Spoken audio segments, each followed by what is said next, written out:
Sit. Yes. This is my buddy Joaquin, and this is Joaquin's roadmap to success. Now, we just did a little exercise. We just got back from shooting the video above and looking for squirrels, which we weren't successful. My company slogan is everything you do trains your dog. Only sometimes you mean it. So as we were coming back, the guardian and I were talking about how to practice the exercise I shot in the video above. It's all a matter of breaking it down into small, easy steps where your dog can be successful, then helping them repeat and practice that over and over again till it becomes second nature. Once that's the case, then we make the environment or the exercise a little bit more challenging until eventually we work up to the real world situation. So for example, as we were coming up the steps, one of the things we worked on in this session was loose leash walking. Well, he got close to his door. He knew that he was coming in the nice cool area. He had some water. He was excited to go home, so he started pulling on the leash. And so I asked the guardian to ask him to sit before we opened the door, which is something else we talked about, practicing a little self-restraint, self-control. He couldn't do it, and the guardian mentioned that that he does it when he has treats. So now, using treats is great. That's how dogs learn. But eventually we need to do something called fading the lure, fading the treat. So what I had the guardian do was walk from the front door to the sidewalk, turn around, walk back, ask him to sit. He's one time, yes, treat.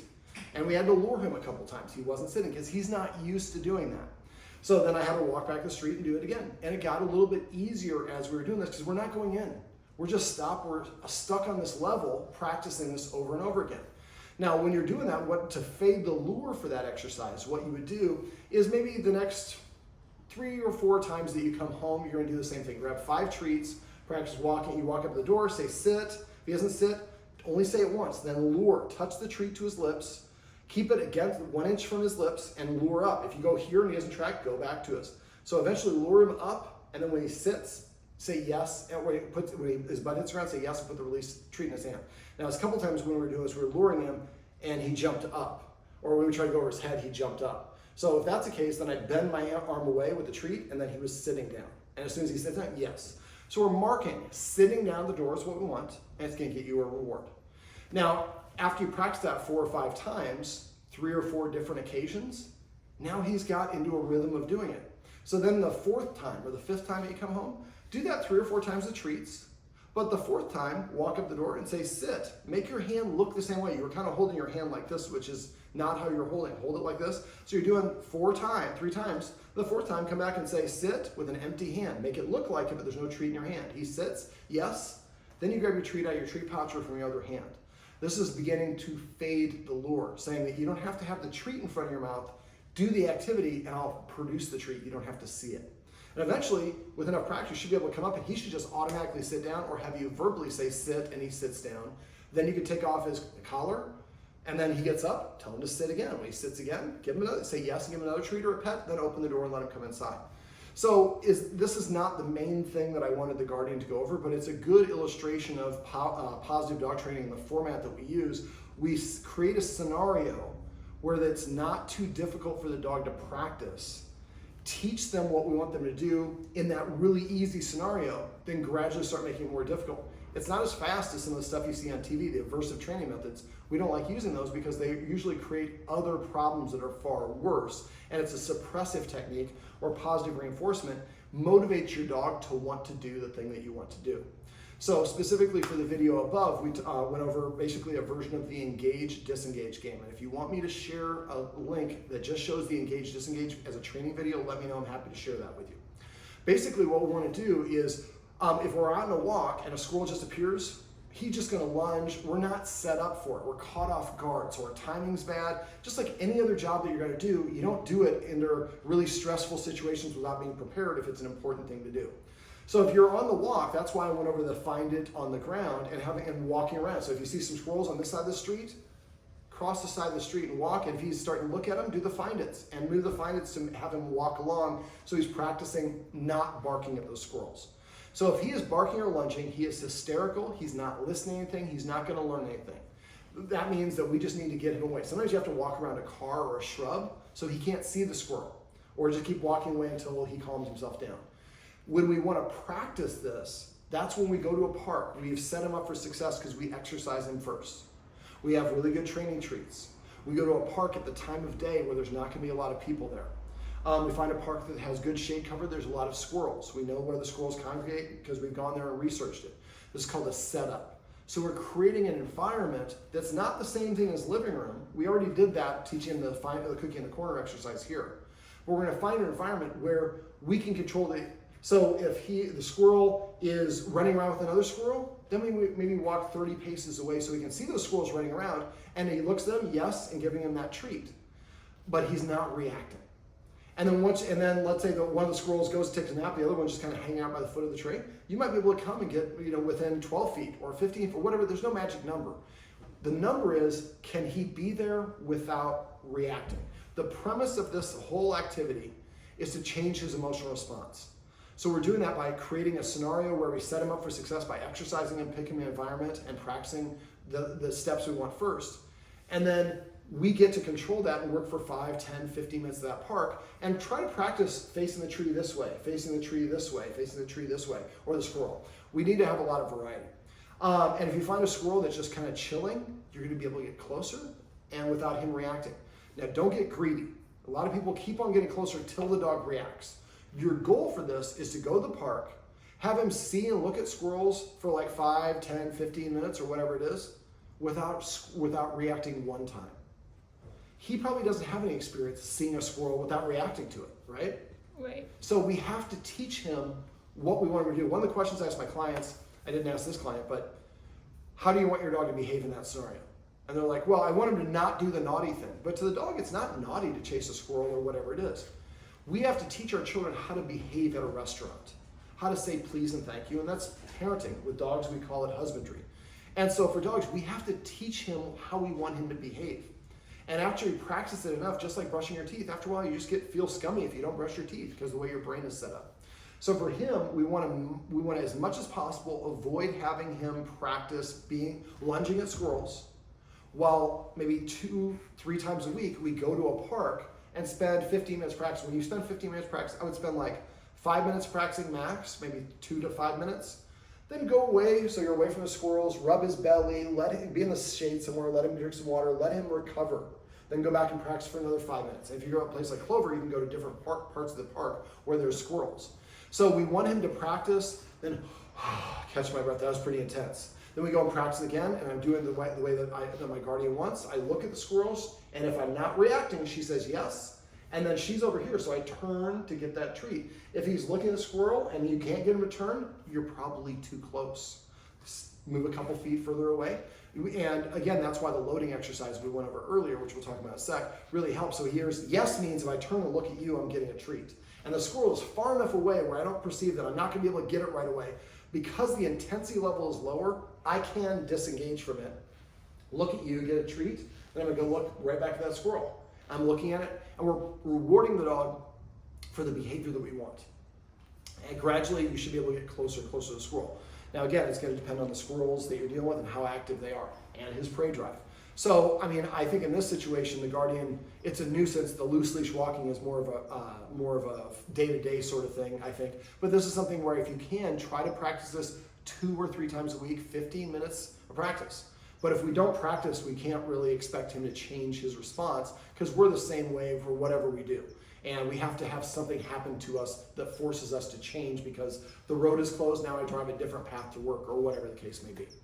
All right, now I want to talk about the loose leash walking before I forget that, and then we'll go over the fundamentals. So for loose leash walking, we went over about 4 different exercises. The first one is called silky leash training. That's one where we want to have the dog stationary. So he's standing, not moving, you're not moving. As soon as he's stationary, while he's standing, you're going to pull the leash to the side until it's pressured. There's pressure on the leash. Don't keep rocking it back and forth, just keep that tension. And as soon as he takes 1 step towards it, we say yes, and then give him a treat. And then we can do it, you can do it both ways. Just make sure you are pulling up, make sure you're pulling more, that's more what we're going to simulate what we're going to have on a walk, is the pull is going to be more there than vertical. So you want to practice that in different parts of your house. And again, all of these exercises are going to level up. So first we're going to practice this in the house, in different places of the house, until I can do it 4 out of 5 times in a row. When I pull, you give in right away. Once I achieve that, then I'd practice a successful one here 4 or 5 times, then go to my backyard and practice it back to back. You want to carry momentum, so don't dilly-dally around. Go practice out there. He's not going to perform as well out there because there's distractions. Keep on doing that, and eventually you can drop doing it in here, and there you're just practicing outside until you get 4 out of 5 times in a row. When you pull on the leash, he gives in, comes towards you. We're helping him understand that when I feel pressure on the leash, I can turn around and come to my guardian because there's something in it for me. Once you can do it 4 out of 5 times in the backyard, then you start your practice there. 4 out of 5 times successfully, then you go to your front yard. Practice going on the sidewalk till you can get 4 out of 5 times there. Then I would go from your door to the street, kind of the perpendicular direction, 4 out of 5 times there. Pulling on the leash. I guess I'm going to the second exercise. So just in the front yard, you're pulling on the leash until he gives it in. Now you're not going to do that in actual walks because you're walking. And this exercise, we want to be stationary. So once you can get 4 out of 5 times in the front, where he gives in right away, you're probably good with that exercise. You can stop practicing that one. The leash pressure bowl game, which is where you put a bowl there and a bowl there. So when you're doing that, when you're by yourself, put a bowl in there, treat in the bowl first, let him see it, but don't let him get to it. Make sure he's walking on your right side. And so if right here, if he's walking this way, he's walking your left, walk right up with your hip against here. Use your environment to block him from going on that side. Just like helping him practice not reacting to the squirrel, we want him practicing walking on the right side. And the more that I do that, the more I'm likely to do that. So at leash pressure bowl game, say let's go every time you start walking. This is something you should start doing every time you get out of the car or start walking. Let's go is a movement directive. Let's go means we're starting to walk. So if he's sniffing a lot and there's some reason why you want him to go, you say let's go, pops his nose up and he's ready for the next adventure, but it only works if you get in the habit of saying let's go every time before you start walking. So this one, you have him, and if he's straining, put him in a sit, then say let's go, you start walking towards that bowl. As soon as he pulls, or you anticipate he's going to pull, you stop. Now, if he's pulling your arm a lot, hold your leash and push it this direction towards you. And that way you're kind of anchoring it. If your arm moves, then he gets a little bit what I call the illusion of progress. And he was doing it, I had to do it a couple times, but then he started walking next to me. And what you're gonna see is he's gonna be walking next to you, he's gonna look up, he's checking in with you. So as you're doing this back and forth, eventually when you get 4 out of 5 times where you go to the bowl 4 out of 5, and he's walking next to you, also vary your pace. Sometimes walk briskly, sometimes walk very slow, sometimes walk casually. Eventually the next stage would be when you do 4 out of 5 times here, do 4 out of 5 times here, then go practice immediately outside in your backyard. Put a bowl on either side of the yard. When you can do it 4 out of 5 times there, then practice it there as a warm-up. Then immediately after, go and do it in your driveway. I'm adjusting for you because I think your driveway is going to be a little bit easier than your street. So, and then you're going a further distance, all the way from your garage, all the way to the street, back. Then eventually, when you can do 4 out of 5 times there without any pulling on the leash, he's walking next to you, he's practicing walking at your pace. Then you're going to put a bowl over in your driveway, a bowl on your property line, and walk back and forth here. When you get 4 out of 5 times there, then you're ready for the next exercise. The next exercise is basically where you're walking with the dog, and he walks 1 or 2 paces with you. Say yes and give him the treat. Make sure you deliver the treat behind the seam of your pants so his nose is at your heel. That's why we call it the heel position. And if you're walking with him and he's walking normally the way you want, say yes and give him a treat, but make sure you don't deliver the treat out here. If I deliver the treat out here, I'm luring him to walk in front of me. If I'm delivering a treat here, I'm luring him to walk next to me or slightly behind me. So when he does the things that you want, we talked about celebrating, you should definitely celebrate when you're on walks. So that one is, so you're going to do that in your living room, in your house, until you get 4 out of 5 times, where you can do a whole lap from your front door, around your table, maybe a full revolution, then into your kitchen, back out here, down the hallway to your bedroom, and he's walking next to you the whole time, not pulling a leash. And you give him a treat at first every 2 steps, every 4 steps, every 5 steps. Eventually you do the whole loop and he gets a treat at the end. So once you can get to that point, then you want to go in your backyard and practice the same thing in your backyard. When you can do it 4 out of 5 times in a row, you can maybe do a full revolution in your yard, yes. Then you do your driveway, walking up and down your driveway. Now, is it monotonous? Yes, but that's the point. We want him to practice in an environment where there's not external stimulus for him to pull towards. And eventually then you walk back and forth along your front of your house. At this point, this has been now a couple weeks where he's walking next to you and getting rewarded for walking next to you. He's choosing to walk next to you. So now, instead of fighting the dog, we're making the dog want to do the same thing we want to do. Now, the last one we went over is the stutter. We didn't really get a chance to practice that because he was doing such a good job, and hopefully you don't need it. But let's say that he does race ahead of you. Then eventually you make the sound when he looks at you, hold out a treat, and start lowering it as you back away. When he comes to you, again, edge your environment so he goes to your right side. When he gets about right here, then start walking. You're walking backwards, and so let's say that this is Joaquin, and this is me. I walk backwards, Joaquin gets to here. I walk forward, and Joaquin now is back in that position. I take 1 or 2 steps, say yes, and give him the treat. And so that's, I call the stutter. So when he gets out of position ahead of you, and if he wants to sniff, as long as he doesn't pull on a leash, that's fine. When we walk backwards to get him to re-engage, when he gets close to you, then you keep walking and he reinserts himself on your right side. You deliver the treat behind the seam of your pants. Now, a couple other tips on the walks. Every time, have a treat in your hand the entire time you're walking in. Every time he looks up at you, say yes and hold the treat out. What he's gonna have to do, he's gonna have to come back to us to get that treat. That's part of loose leash walking as well. But if he looks at you and you're not paying attention on your phone, there's no reward. There's no reason I should check in with you again. So keep on having treats. So use kibble if he likes his kibble. The guardian here doesn't treat Joaquin a ton. When you're teaching a dog, you need to treat him a lot, and then gradually you wean them off by fading the lure, as I talked about at the beginning of part of the video. So having treats with you on walks helps. Another thing that helps on walks, exercising your dog before the walk. Play a little tug of war. Play fetch in here. Do a little training. Give him 10 minutes of rest, then go for the walk. You might find that that actually takes enough of the edge off where he's feeling comfortable. If you get to a point of the walk where he's always pulling this little section, do the find it game there. So he pulls here, hey Joaquin, find it. He's coming back here, find it. So you're slowing him down and he's practicing walking by that house or the shrub or whatever it is at your pace. Are we bribing him with treats? Absolutely, at first. But gradually we start weaning him off those treats and eventually he just gets into a habit of doing whatever it is and we don't need the treats anymore. Now rewarding him with a yes, the marker word, and a pet is really important to do, so make sure you continue doing that. All right, so how do you feel about the stuff that we've gone over so far? Is that a good description? Is there anything else you want me to go over for that stuff? Now, if you have anything, I don't care if it's 6 minutes after I got the door, if it's 6 years now, call me, text me. I've got 14,000 videos I can share with you, and I'm happy to share with you a phone call or a text. I don't charge for that. But if I don't hear from you, I assume in our society, when people have a problem, they complain, or not complain, but they reach out. And I want you to reach out no matter how far. Even if somebody didn't cover the session, I can probably help you with it. All right, so we started off the session by going over mark words. So by the time you see this video, you should be done with it, depending on how quickly I post it. So tonight, grab 20 treats, walk around your place, yes, treat, a couple steps, yes, treat. I would have each one of your rooms, maybe one room do it tonight, one room do it tomorrow, and then you do it 2 more times tomorrow. The end goal is when you say yes, he looks at you. And that is really important because if we want him to disengage from a squirrel, he has to know that yes means I'm getting a treat. So keep on doing that till when you say yes, he stops and looks at you. Then you're done loading it. You don't have to continue walking around the house and saying yes. Remember when you say yes, don't say yes and don't say yes. Be very calm and relaxed and casual about how you say it. So that's the loading exercise. And we also went over basically hand targeting. I have a video for this one as well. But when he touches your hand, you say yes and put that treat on your hand. Now he was doing a good job, but we want to do a great job. Eventually, we'd like him to be over where that hole is. You say, boop, he runs over and touches his nose. Now we went over how to introduce a cue, and that's why I introduced that exercise. Remember, there's 4 components. The cue or the command word is step 1. The action, sitting, is step 2. Marking, saying yes, you did the thing I want, is step 3. And step 4 is giving him the payment, which could be a pet or a treat. But when we teach him, we teach the first step last. So we just lure him, we just chopped our hand, he touched it, we said yes, yes, yes. When it became easy to do, and I'm 90% certain he's gonna touch it, then I chop and say, boop, yes, put the treat there.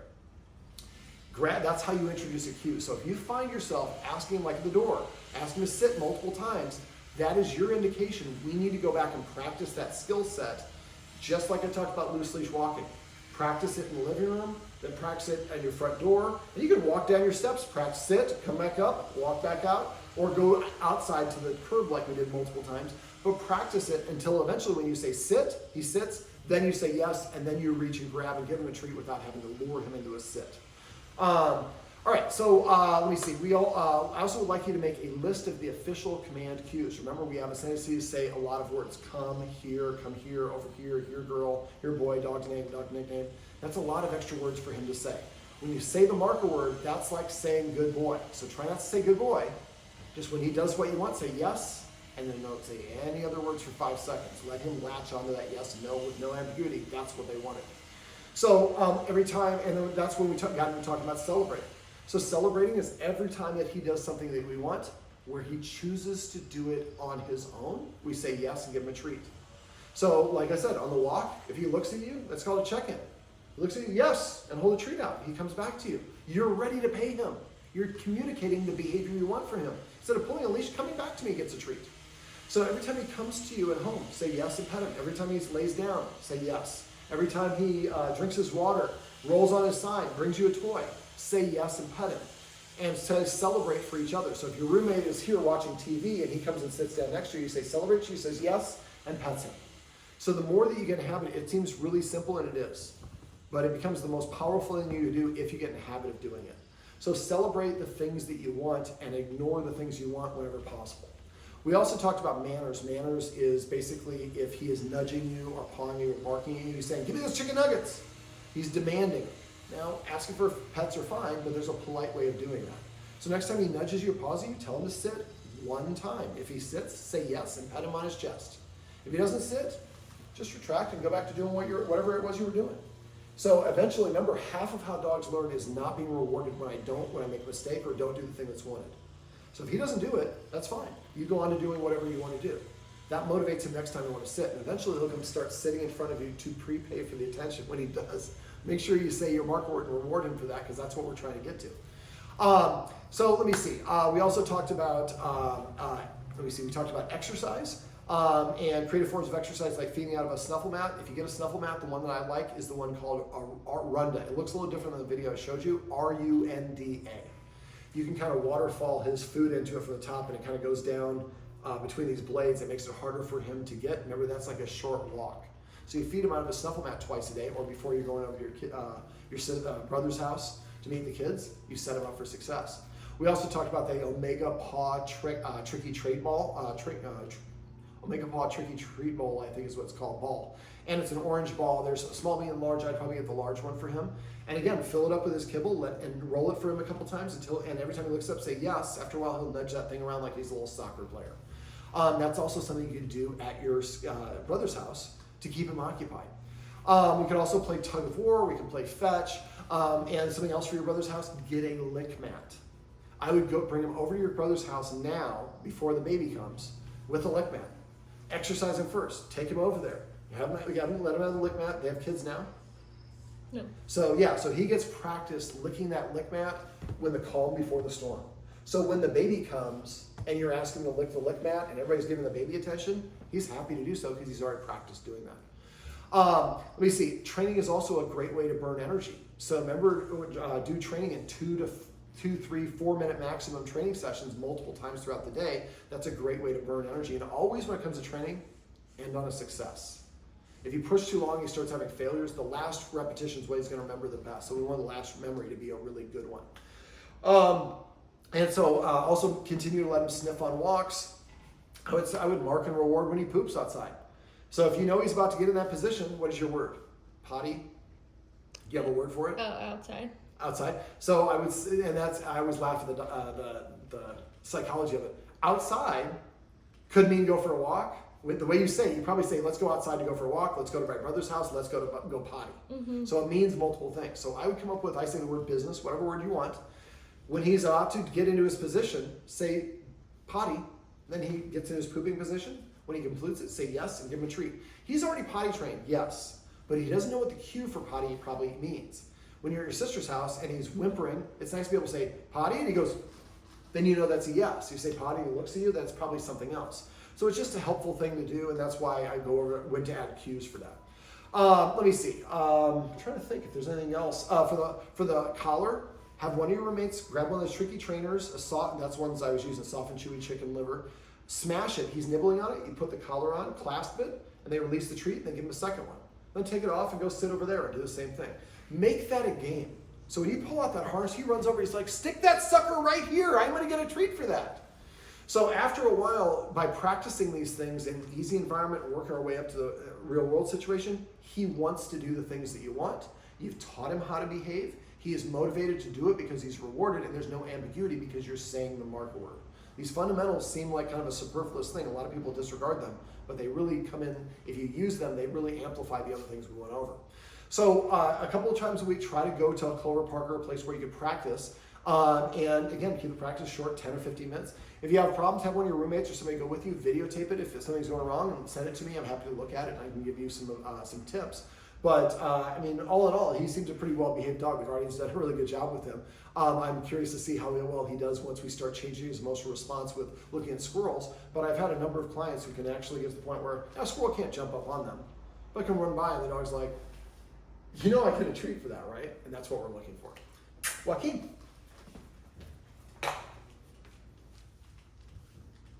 Yeah, we want everybody to see how handsome you are. This is my buddy Joaquin, and this is Joaquin's roadmap to success. Oh, I forgot to go over the cutoff signals.